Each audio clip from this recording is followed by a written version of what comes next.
Greetings, Mike Perlman here for Techno Buffalo, reporting from my office. Today's review is the Panasonic Lumix DMC ZS15. If you're wondering what I'm drinking in this mug, it's not tea today, it's lemon ginger echinacea juice. Stay tuned to find out if the ZS15 has what it takes to make a splash in the entry-level point-and-shoot market.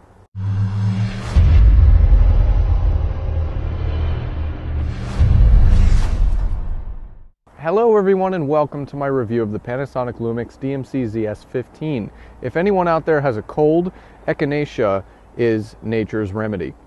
Moving on, the Panasonic Lumix DMC ZS15 is the company's entry-level, higher-end entry-level point-and-shoot camera. So this shares a lot of features with the ZS20, but it keeps the price down. This is a $280 camera. We'll start with design. The Lumix ZS series is known for being very basic and plain on the outside. If you took a ZS camera from 2006 and told me it was a 2012 model, I wouldn't think twice about it.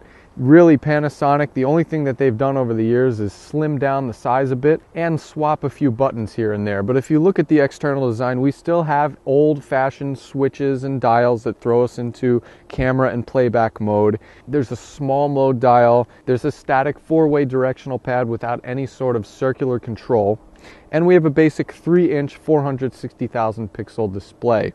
Now underneath, this camera houses an 895 milliamp hour battery. It did not give me the best battery life, and there's a wimpy built-in flash up top here. But one of the great things about the ZS15 is that it has a profound 16x optical zoom.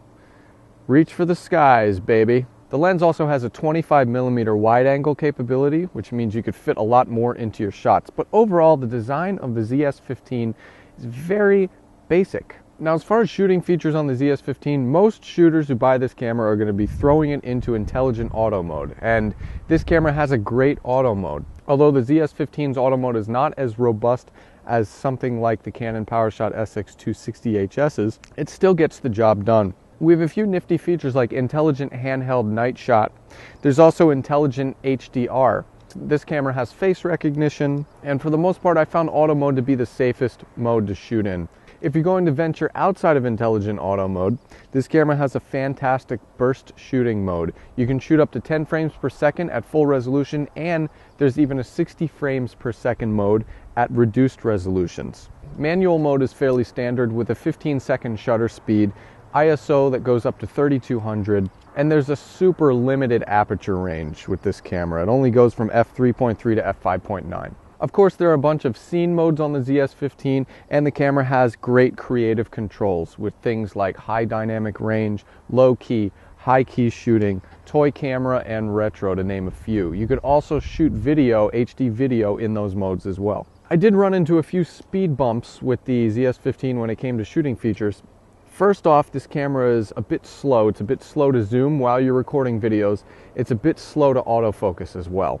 Also, the manual white balance is a terrible system on this camera. Rather than evaluating the scene and having the camera make internal adjustments, you have to rely on a warm, cool slider to get the job done. I found the SX260HS to be superior when it came to adjusting white balance. Also, shooting features in video mode were very limited. Overall, the Lumix DMC ZS15 offers a basic menu of shooting features. And now, image quality. Image quality with the Panasonic Lumix DMC ZS15. The ZS lineup has always given me great image quality throughout the years. The ZS15 is no exception, especially in bright light. This camera is great in bright light, in both videos and stills. It has a 12.1 megapixel high sensitivity MOS sensor, which is the same technology found in the higher priced ZS20 and FZ150. As you'll see in my bright light samples in the full review on technobuffalo.com, the quality, the macro quality, the colors, I found to be better than the Canon PowerShot SX260HS, just by a hair. However, when the lights turned low, so did the quality on this camera. It was a lot harder with that manual white balance to get a good, accurate color reading in low light.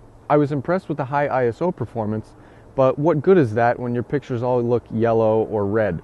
Also, exposure in video mode in low light was very low. I found it lower than the PowerShot SX260HS's. A lot of the times what I had to do was select incandescent white balance mode and use a long shutter. So can you get that quality in low light with the ZS15? Yes, you can, but it takes a lot more to do so. So what's the Buffalo call with the Panasonic Lumix DMC ZS15?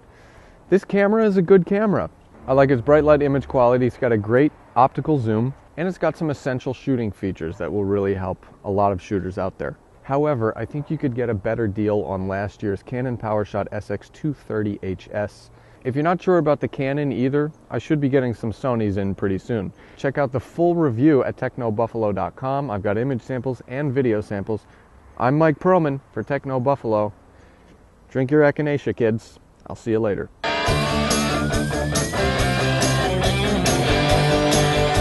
Hi, I'm Noah Kravitz from Rumor Roundup. Round 'em up. Woohoo!